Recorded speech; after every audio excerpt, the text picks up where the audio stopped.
आओ साम, तुम भी आशीष लो अपने पिता का। नहीं ताऊश्री, मुझे पिताश्री के आशीर्वाद की आवश्यकता नहीं है। आर्य साम, ये आप क्या कह रहे? आज जिसने भी श्री कृष्ण का आशीर्वाद नहीं लिया है वही सबसे दुर्बल कड़ी होगा।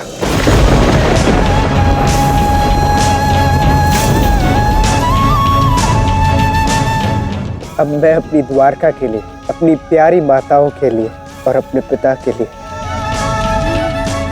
इतना तो कर ही सकता हूं ना। यदि उस शाल्व के पास एक ऐसा कोई विशेष अस्त्र है तो फिर सबसे दुर्बल कड़ी मैं ही होऊंगा।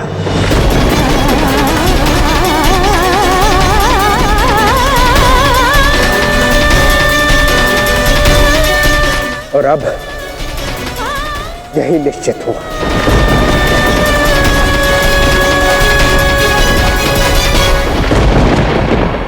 चाल, मेरी योजना सफल हुई और इनमें से एक की मृत्यु तो होगी ही होगी। बस केवल ये देखना है कि कौन मरेगा।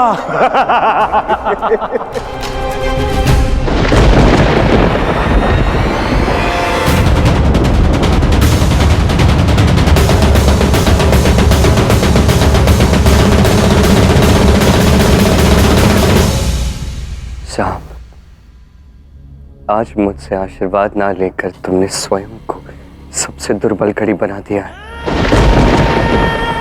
साम, तुम्हारा ये त्याग अद्वितीय है। आज अपने पिता के लिए, अपने परिवार के लिए, अपने द्वारका के लिए तुमने ये जो त्याग किया है, ये त्याग अनंत तक स्मरण किया जाएगा।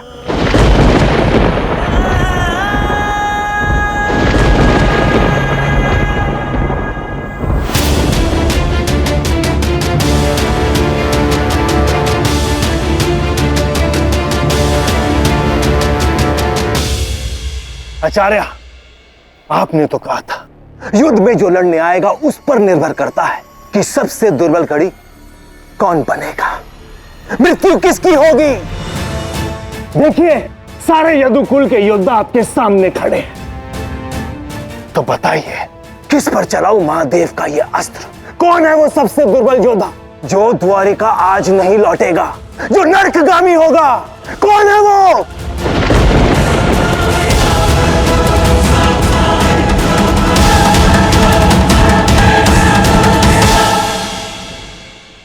चाल्ब, ये चारों कृष्ण के प्रिय हैं। ये यहाँ हैं, पर इनके प्राणों का उत्तरदायित्व कृष्ण पर है।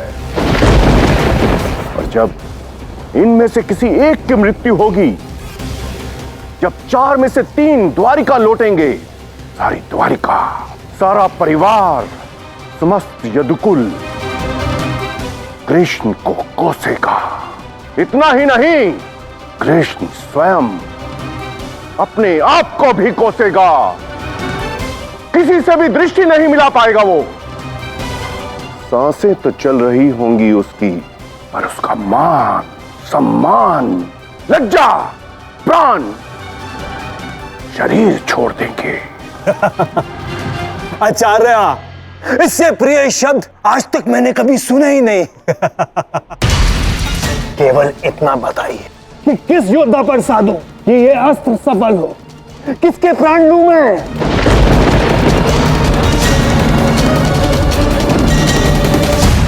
तुम केवल युद्ध लड़ो शाल, और मैं अपनी दिव्य दृष्टि से प्रत्येक योद्धा की क्षमता, उसकी शक्ति को जांचता रहूंगा।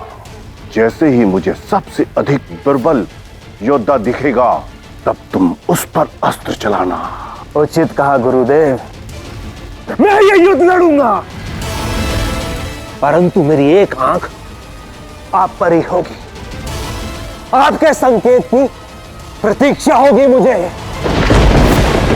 साम, निषाद, प्रद्युम्न, हम सब एक हैं, एक परिवार है। 5 उंगलियां मिलकर जब एक मुट्ठी बन जाती तो कोई भी उंगली दुर्बल नहीं रहती, सब के सब एक समान शक्तिशाली हो जाती। इसीलिए आज हम सबको एक साथ मिलकर लड़ना है शाल्व और शुक्राचार्य से। यदि आज तुम सब वो करो जो मैं कहूं तो मैं वचन देता हूं यदुकुल में आज कोई भी दुर्बल कड़ी नहीं बनेगा। हम सब ये युद्ध जीतेंगे एक साथ। अवश्य पिताश्री।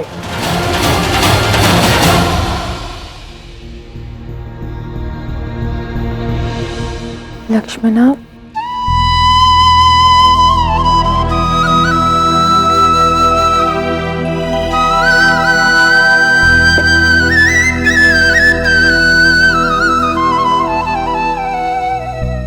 तुमने प्रातः से कुछ नहीं खाया है, थोड़ा तो भोजन कर लो।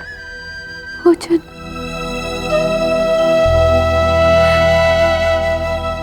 कैसे ग्रहण करूं ये भोजन?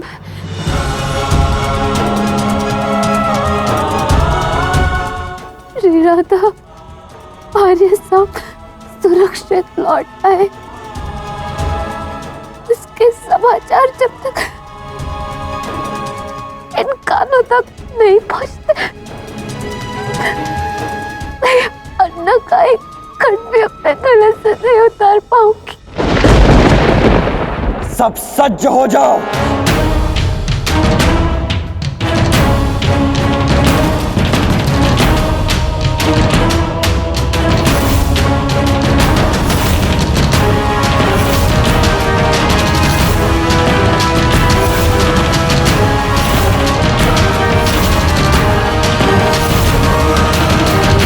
आक्रमण! आक्रमण!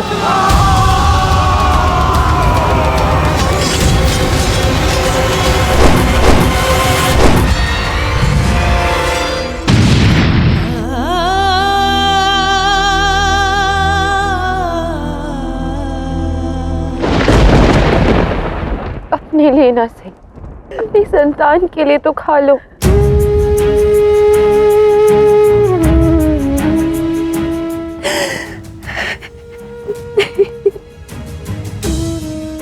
लक्ष्मणा, साम विजयी होकर लौटेगा। वो शूरवीर है, महादेव का अंश है वो। आर्य साम ने श्री कृष्ण के आशीर्वाद नहीं लिए। मेरा मन कितना भयभीत है, मैं ये नहीं बता पा रही हूँ। विजय तो प्राप्त होगी, किंतु मुझे आर्य साम नहीं लौटेंगे। नहीं लक्ष्मणा, संभालो स्वयं को, सांबा अवश्य लौटेगा। मुझ पर कृष्ण पर विश्वास रखो, धैर्य साधो।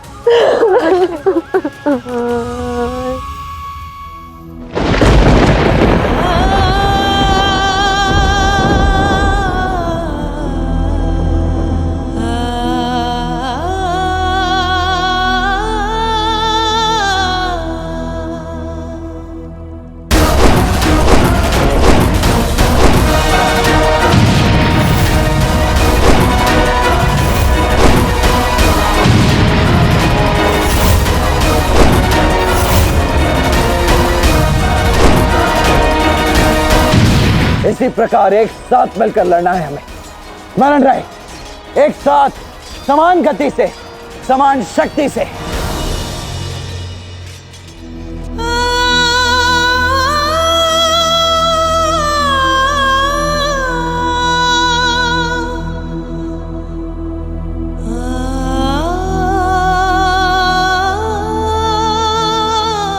अपने हृदय को दृढ़ रखो रुक्मिणी, रो मत। कैसे ना रो श्री कृष्ण, लक्ष्मणा का दुख मुझसे नहीं देखा जा रहा। भले ही बलराम दाऊ स्वयं की सुरक्षा में सभी पुत्रों को लेकर गए और राधा ने भी आश्वासित किया है कि किसी के प्राणों पर कोई संकट नहीं आएगा। निषाद और प्रद्युम्न आपके आशीर्वाद लेकर भी गए हैं, इसलिए मुझे पूर्ण विश्वास है कि उन्हें कुछ नहीं होगा। पर साम उसका त्याग इस परिवार के लिए, द्वारका के लिए, हर माता के लिए अद्वितीय है श्री कृष्ण। वो इसीलिए आपके आशीर्वाद नहीं लेकर गया ताकि केवल उसके प्राण संकट में रहे। और वो भी तो मेरे पुत्र जैसा ही है ना श्री कृष्ण। यदि उससे कुछ हो गया तो लक्ष्मण और उसकी होने वाली संतान का क्या होगा? यही चिंताश्रु बनकर मेरे नेत्रों से बह रही है श्री कृष्ण।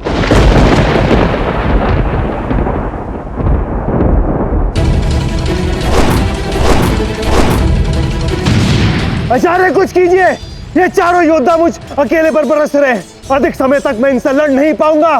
शीघ्र बताइए, कौन है वो दुर्बल कड़ी? किस पर मैं महादेव का अस्त्र चलाऊं?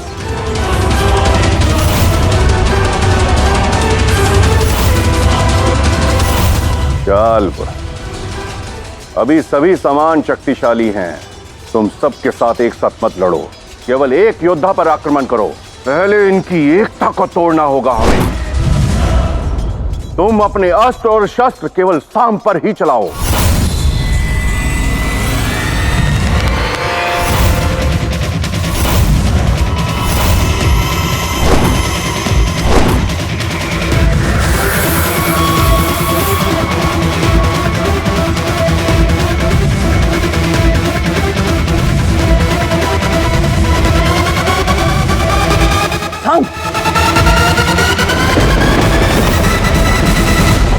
तुम विचलित नहीं हो सकते। अनेक संकट आए हैं और संकट आएंगे, तुम कभी टूट नहीं सकती। अपने हृदय को दृढ़ बना लो रुक्मिणी, क्योंकि तुम्हारा कर्तव्य तुमसे शक्ति की अपेक्षा करता है।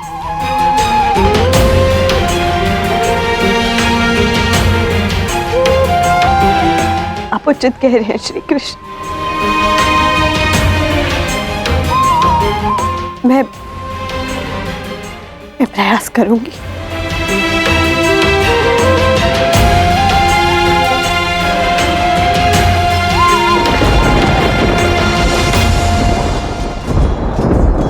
साम, रुको साम, तुम पीछे हट जाओ। तुमने कान्हा का आशीर्वाद न लेकर के बहुत बड़ी भूल कर दी है साम। इस युद्ध की सबसे दुर्बल कड़ी हो सकते हो तुम, क्योंकि अब हम सबको मात्र एक साथ नहीं अपितु चारों दिशाओं से एक साथ लड़ना होगा, जिससे कि इस युद्ध का समापन शीघ्र अति शीघ्र हो और उसे महादेव के अस्त्र का उपयोग करने का अवसर ही न मिले।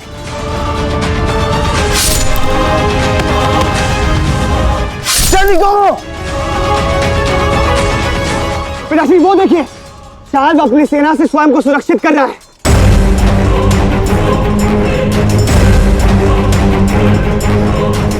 ताकि युद्ध शीघ्र समाप्त ना हो और उसे अपने अस्त्र का प्रयोग करने के लिए अधिक से अधिक समय मिले। हाँ ताऊश्री, इस शाल ने तो चक्रव्यूह सा बना लिया है अपने चारों ओर। अच्छा है, इसका अर्थ वो शाल भी युद्ध के अंतिम चरण की ओर बढ़ रहा है। इसीलिए अब हम सब भी चारों दिशाओं में विभाजित होकर लड़ेंगे।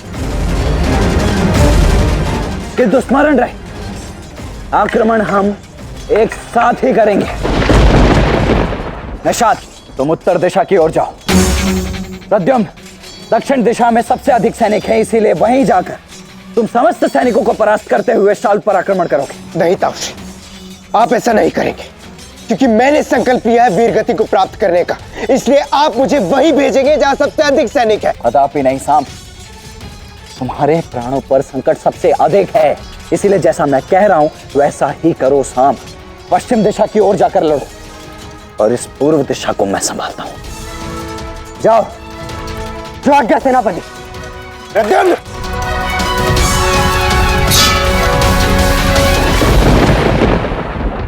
भ्राता,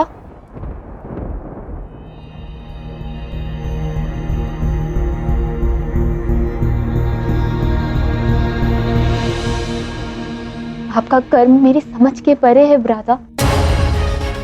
आपने राधा द्वारा आश्वासित कर सभी पुत्रों को युद्ध के लिए भेज दिया और यहाँ आकर रुक्मिणी के मन को शांत करने का यत्न भी कर रहे हैं।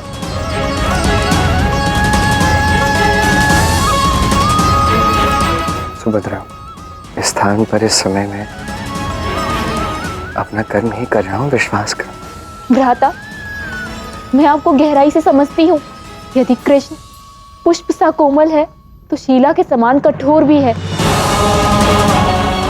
आपके नेत्र देखकर मेरा अनुमान कहता है कि आप अपने हृदय में रहस्य छुपाए बैठे हैं, क्योंकि यदि मन में कोई रहस्य नहीं तो कृष्ण रुक्मिणी के हृदय को शांत क्यों कर रहा है? भ्राता, मुझे आपसे उत्तर नहीं चाहिए। यदि आप कर सकते हैं तो केवल इतना कीजिए, ये जो अनर्थ होने वाला है उसे रोक दीजिए।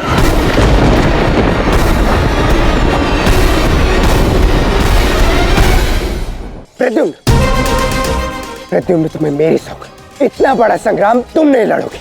तुम पश्चिम दिशा की ओर चले जाओ। मेरा संकल्प ही है सबसे दुर्बल कड़ी बन वीर गति को प्राप्त करने का। इसी मंतव्य से मैं इस युद्ध में आया हूँ, ताकि मैं आप सबकी रक्षा कर सकूं। तुम्हारा मंतव्य अनुचित है सर। योद्धा जब युद्ध भूमि में आता है तो विजय प्राप्त करने के लिए, और शत्रु का शीश धड़ से अलग करके विजय प्राप्त करने जा रहा हूं। प्रद्युम्न,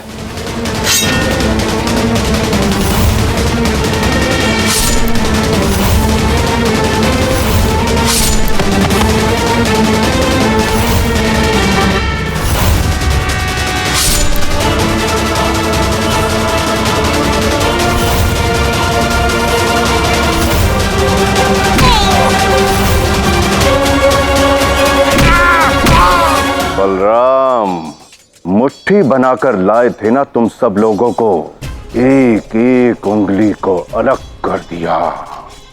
अब एक नहीं, अलग है वो, और वही दुर्बल है।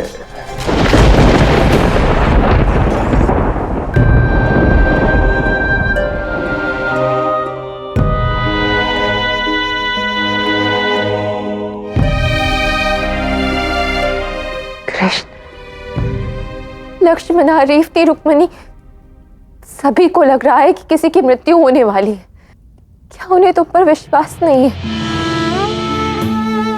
यदि तुम्हें ज्ञात था कि मेरे आश्वस्त करने के पश्चात भी चिंता की अग्नि में जलने वाले हैं, तब भी तुमने मुझसे ये कार्य क्यों करवाया? क्यों कृष्ण, क्यों? कृष्ण, सुभद्रा ने जो भी शब्द कहे वो मैंने सब सुने हैं।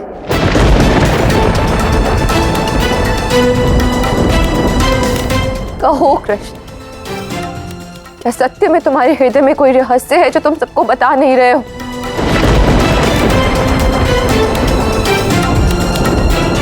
क्या सत्य में तुम सबसे कुछ छुपा रहे हो? कोई रहस्य नहीं है, बस एक आशंका है। कैसी आशंका?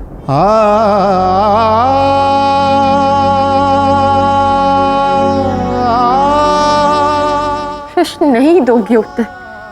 राधा को भी नहीं बताओगे?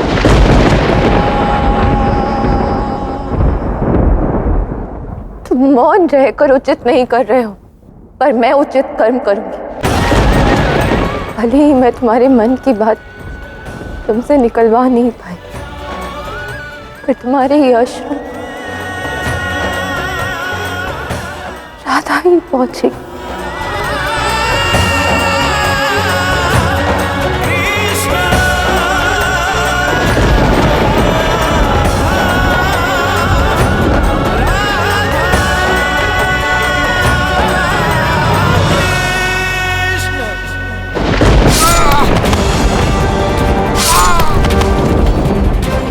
आचार्य, कुछ कीजिए।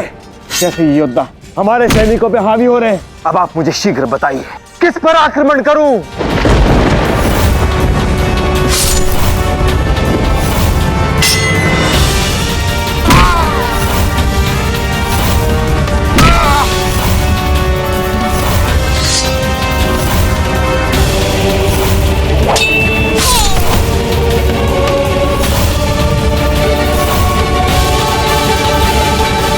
मुझे ज्ञान प्राप्त हो गया है। मैं जानता हूं कि सबसे दुर्बल कड़ी कौन है।